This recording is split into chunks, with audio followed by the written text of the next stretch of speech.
मैं दावे के साथ कह सकता हूँ आपने इंडिया का ये कोना पहले कभी नहीं देखा होगा।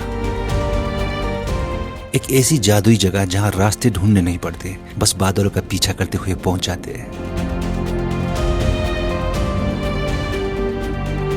वेस्ट बंगाल कालिम्पोंग के समलबुंग एरिया में 4000 फीट की ऊंचाई पर छुपा हुआ एक ऐसा स्वर्ग जिसका नाम है सिंजी। यहाँ के बर्फीले झरने के नीचे जब ये रूह भीगती है ना, तो शहर की सारी थकान पल भर में गायब हो जाती है और इन शांत राहों पर बिना कुछ कहे चेहरे पर मुस्कुराहट छोड़ने वाले ये मासूम हमसफर भी मिल जाते हैं। इस पूरे व्लॉग में आपको सिर्फ ये खूबसूरत नज़ारे ही नहीं मिलेंगे, बल्कि मैं आपको पूरा डिटेल्स दूंगा कि आप यहाँ कैसे पहुँच सकते हैं, कहाँ रुक सकते हैं और सिंजी को बेस्ट तरीके से कैसे एक्सप्लोर कर सकते हैं। तो चलिए सब मिलकर घूमते हैं उन अनजान राहों पर जहाँ उड़ते हुए बादल, घनी धुंध, बर्फीले झरने और ये खूबसूरत वैली हमारा इंतजार कर रहा है।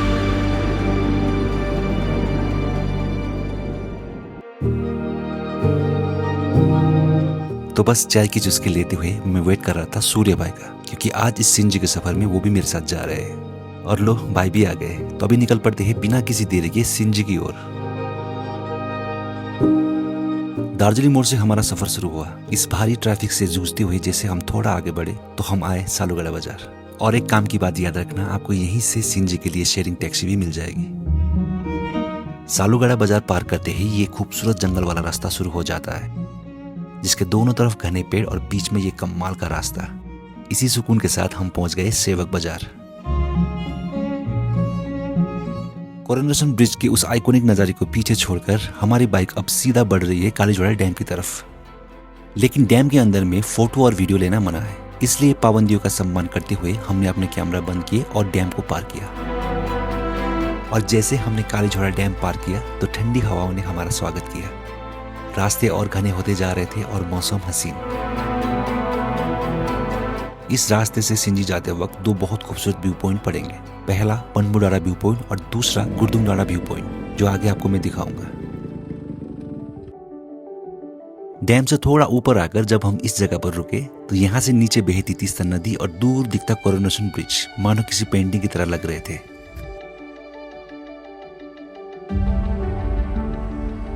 और इन खूबसूरत नज़ारों का भरपूर आनंद लेने के बाद हम निकल पड़े पनबुडारा की ओर।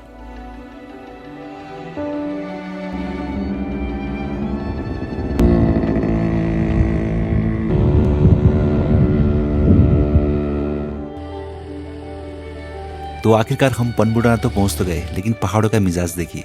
किस्मत ऐसी रही कि चारों तरफ सिर्फ धुंध और कोहरे का पहरा था। वो खूबसूरत नज़ारे तो कहीं छुप गए थे। पर मेरा मानना है कि जिंदगी में सफर जैसे भी हो, हर एक पल को खुलकर जीना चाहिए। नज़ारे नहीं मिले तो क्या हुआ, इस मौसम की ठंडी हवा में भी एक अलग ही सुकून है। तो चलिए इस पल को भी गले लगाते हैं और गर्मा गर्म चाय के साथ आप लोग से थोड़ी बातचीत करते हैं। सो गाइस, हम लोग जस्ट अभी भी पहुंचा पनबुडारा व्यू पॉइंट, बट यहाँ पर बहुत सारा फॉग है। अभी हम लोग ने सोचा था कि यहाँ कमाल का ड्रोन शॉट लेंगे, बट वैसा हुआ नहीं। तो चलिए आगे बढ़ते हैं। एक और व्यू पॉइंट है गुरदुंगडारा व्यू पॉइंट, वो भी काफ़ी कमाल का है, तो वहाँ ड्रोन शॉट आपको मैं दिखाऊंगा। और पनबुडारा से चाय पीकर हम आगे बढ़े ही थे कि अचानक सामने एक ऐसा नज़ारा दिखाई दिया जिसे देखकर हम रोकने पर मजबूर हो गए।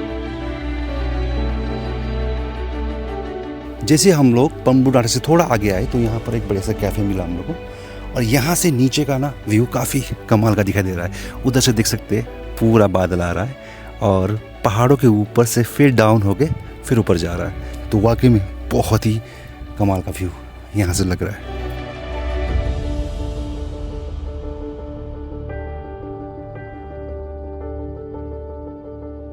इन ऊंचे पहाड़ों के बीच बादलों का ये खेल, और हम दो भाई इस कुदरत के जादुई नज़ारे में पूरी तरह खो चुके थे। पर तभी अचानक याद आया अभी तो हमें गुरदुंगडारा भी जाना है, तो चलिए सीधा निकलते हैं व्यू पॉइंट की ओर।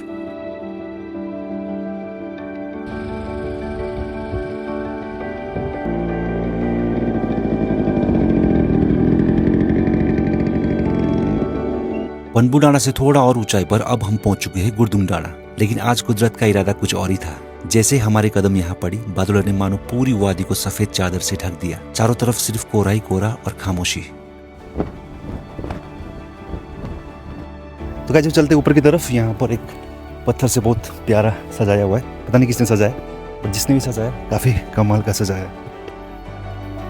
तो गाइस ये है बहुत ही खूबसूरत जगह गुरदुम डाँड़ा, और पनबू डाँड़ा भी अच्छा है, बट ये थोड़ा हाइट में तो और भी अच्छा यहाँ से व्यू दिखाई देता है। कंचनजंगा व्यू, टिस्टा रिवर, नीचे का वैली का नज़ारा यहाँ से बहुत ही खूबसूरत दिखाई देता है। आज हम लोग का लक ख़राब है क्योंकि पनबू डाँड़ा में भी फॉग लगा हुआ था, इधर में भी फॉग है। अब ड्रोन उड़ाने का यहाँ पर कोई चांस ही नहीं है। इससे आगे जब मैं आया था तो मैंने वहाँ से ड्रोन उड़ाया था। नीचे वैली का नज़ारा बहुत ही खूबसूरत लग रहा था।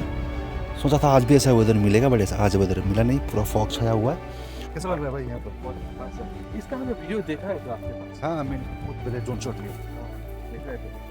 तो कैसे यहाँ पर एक बैठने का जगह है, चेयर, यहाँ बैठ के आप नीचे का नज़ारा ले सकते हैं, बट अभी नहीं, अभी तो फॉग है। बाद में अब जब भी आए यहाँ पर बैठ के यहाँ से इन वादियों का मज़ा ज़रूर ले।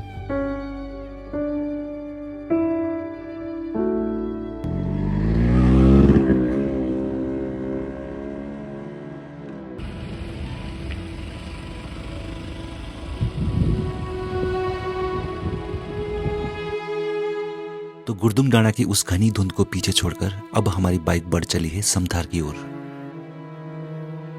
पहाड़ों की सफर यही तो सिखाता है कि मंजिल पर जो भी मिले मुस्कुराओ और आगे बढ़ो।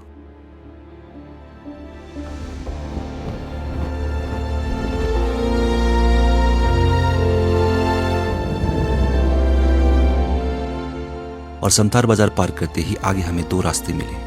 हमने लेफ्ट का रुख लिया। थोड़ा और आगे बढ़ने पर जैसे मंदिर खोला पार हुआ, ठीक सामने एक बार फिर दो रास्ता आए। हमने वहां से लेफ्ट लिया। अगर आप राइट जाते तो चारखोल पहुंच जाते हैं।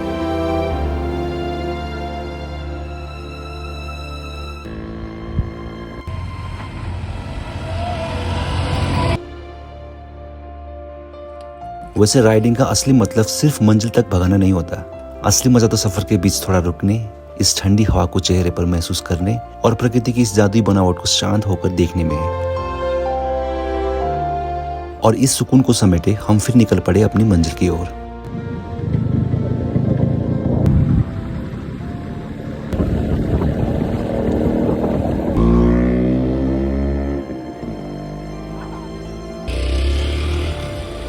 और इन हसीन रास्तों पर थोड़ा आगे चलने के बाद हम आखिरकार पहुंच गए सिंजी बाजार।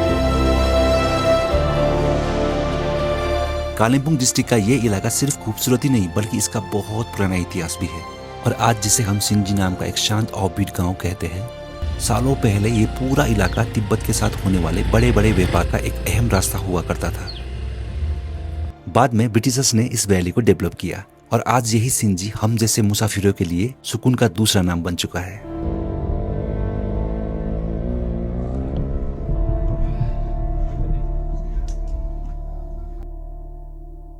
सो गाइस हम लोग फाइनली पहुंच गए सिंजी, और देख सकते हैं वेदर काफ़ी प्यारा है। इधर से फॉग उड़ रहा है, कितना सुंदर व्यू है ना। बहुत अच्छा लगा।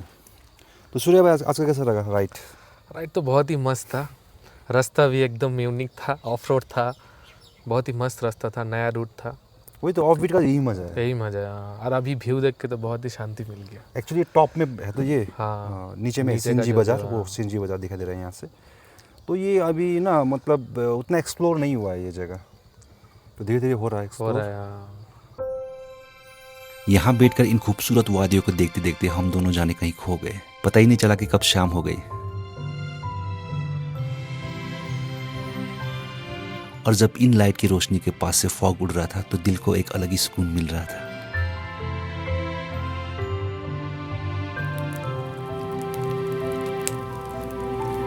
तो इसी सुकून को और थोड़ा महसूस करने के लिए हमने बोनफायर किया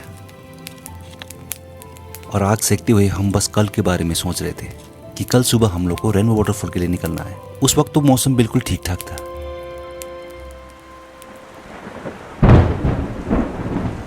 पर शायद कुदरत को कुछ और ही मंजूर था। अचानक तेज बारिश शुरू हो गई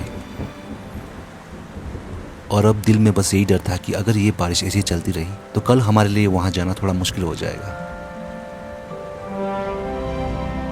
और आखिरकार भगवान ने हमारी सुन ली। उस रात के बारिश के बाद सुबह ने हमें इतना खूबसूरत सवेरा तोहफे में दिया।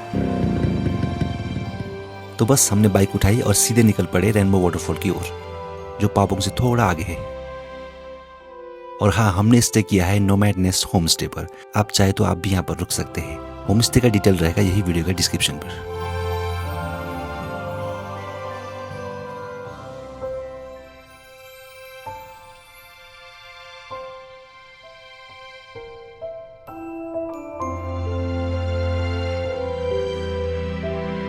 ऐसा मस्त हवा चल रहा है और साथ में गर्मा गर्म चाय, और क्या चाहिए।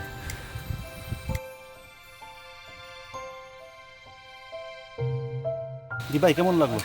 খুব সুন্দর সুন্দর না টেস্টি? খুব টেস্টি খুব সুন্দর। ओके सो गाइस अभी हम लोग ने जस्ट खानी खोला पर ब्रेकफास्ट करने के लिए रुका है और इसके नीचे में खानी खोला, वहाँ से हम लोग लगभग 10 से 15 मिनट का ट्रैकिंग करना पड़ेगा। उसके बाद हम लोग पहुँच जाएंगे वाटरफॉल, और वो वाटरफॉल काफ़ी बढ़िया है, लेकिन हाँ वहाँ पर थोड़ा सा लीच लगता है, लेकिन कोई बात नहीं। लीच जो है अपना बॉडी का जो गंदा खून है उसको साफ़ करता है, उसमें कोई पॉइजन वगैरह नहीं होता। तो आप भी जब भी आए ये माइंड में रखें कि यहाँ पर थोड़ा बहुत लीच आपको मिल सकता है, ठीक है। तो खानी खोला पर बढ़िया सा ब्रेकफास्ट करने के बाद हमने अपनी बाइक वहीं पार्क कर दी और यहाँ से हमारा सफ़र पैदल शुरू हुआ। सो गाइस अभी यहाँ से हम लोग को नीचे उतरना पड़ेगा आराम से धीरे धीरे। चारों तरफ घने जंगल और नीचे की तरफ जाता हुआ ये थोड़ा सा मुश्किल रास्ता और वाटरफॉल की तरफ बढ़ते हमारे कदम। वैसे पहाड़ों का एक नियम है कि अक्सर खराब रास्ते ही हमें खूबसूरत मंजिल की तरफ ले जाते हैं, और इस अनजान रास्ते को पार करते ही आखिरकार हमारे सामने था खानी खोला का ये अनोखा रेनबो वाटरफॉल।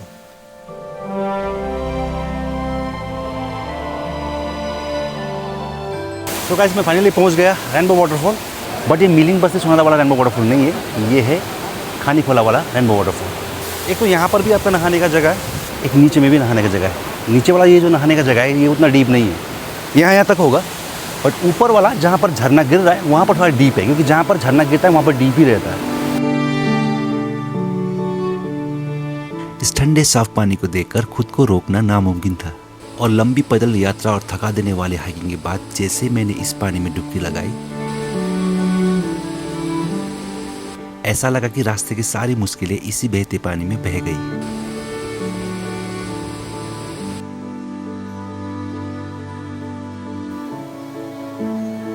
पानी की इस गर्जना के बीच दिल से बस एक ही आवाज निकल रही थी, सच में हम इंसान इतने खुशनसीब है जो हमें प्रकृति का ऐसा अनमोल तोहफा मिला। शुक्रिया भगवान, हम इंसानों के लिए इतना अद्भुत और बेमिसाल दुनिया बनाने के लिए। अभी हम इस सुकून को महसूस कर ही रहे थे कि मौसम ने करवट ली और हल्की हल्की बारिश शुरू हो गई। बारिश तेज होने से पहले ही हमें यहाँ से निकलना था, इसलिए हमने फटाफट अपना सामान समेटा। फ्रेश तो हम हो ही चुके थे, तो अब बारिश के इस खूबसूरत मौसम में हमारी राइड आगे बढ़ रही है सिंजी बाजार की तरफ।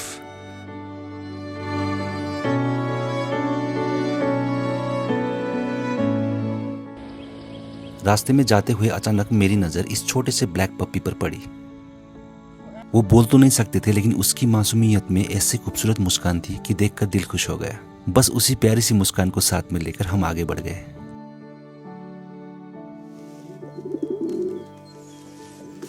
और बस देखते ही देखते हम पहुंच गए सिंजी बाजार। बाजार की इस रौनक और चहल पहल को पीछे छोड़ते हुए हमने अपनी बाइक का रुख सीधा ऊपर की तरफ कर दिया। रास्ता अभी सीधे भगवान बुद्ध के स्टैचू की तरफ बढ़ रहा था, क्योंकि अब यहाँ से आगे जो खूबसूरत सफर है वो हमें पैदल ही तय करना था।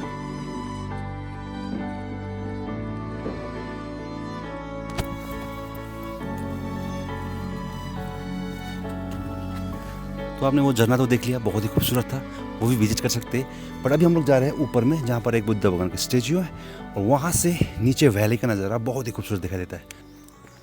और आपको यहाँ पर चढ़ते समय उतना दिक्कत नहीं होगा, क्योंकि ये जो सीढ़ी है ये कंक्रीट का बनाया हुआ है, तो फिसलने का डर यहाँ पर नहीं है। और यहाँ पर आते वक्त आप सीढ़ियाँ चढ़ते चढ़ते थक गए तो यहाँ पर बैठ के ऐसे अपना थकान मिटा सकते हैं। तो फाइनली हम लोग पहुँच गए बुद्ध व्यू पॉइंट। सच कहूँ तो यहाँ कदम रखते ही हवाओं में एक अजीब सा जादू था, जिसने पल भर में दिल को एक अजीब सुकून से भर दिया। इतनी दूर की थकान, वो लंबी चढ़ाई, सब कुछ पल भर में जैसे गायब हो गई। सो गाइस देखिए यहाँ से कितना अच्छा व्यू दिखाई दे रहा है। वो रहा सिंजी बाजार, इसके ऊपर में है हम लोग का होम स्टे, जहाँ पर हम लोग ने स्टे किया है।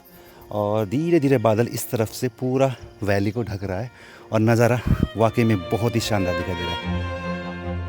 और आखिरकार भगवान बुद्ध की इन पवित्र चरणों में आकर हमारे इस सफ़र को एक पावन विराम मिल गया है। यहाँ आकर दिल और मन को जो परम शांति मिली है उसे शब्दों में समेट पाना नामुमकिन है। सिंजी खाली कोई ऑफबीट जगह नहीं है, ये हम जैसे मुसाफिरों के लिए एक बेहद खूबसूरत एहसास है। ऊंचे पर्वत, हवा में तैरता बादल, रिमझिम बारिश और ये सदियों पुराना तिब्बत व्यापार का रास्ता। इस पूरे सफर और राइडिंग एक्सपीरियंस में ऐसा लगा कि जैसे इन अनजान जगह ने हमें एक पनाह दी हो और प्रकृति की इस खूबसूरत बनावट को इतने करीब से जीने का एक जरिया दिया हो। तभी तो सिंजी खाली कोई ऑफबीट जगह नहीं है, ये हम जैसे मुसाफिरों के लिए एक बेहद खूबसूरत एहसास है।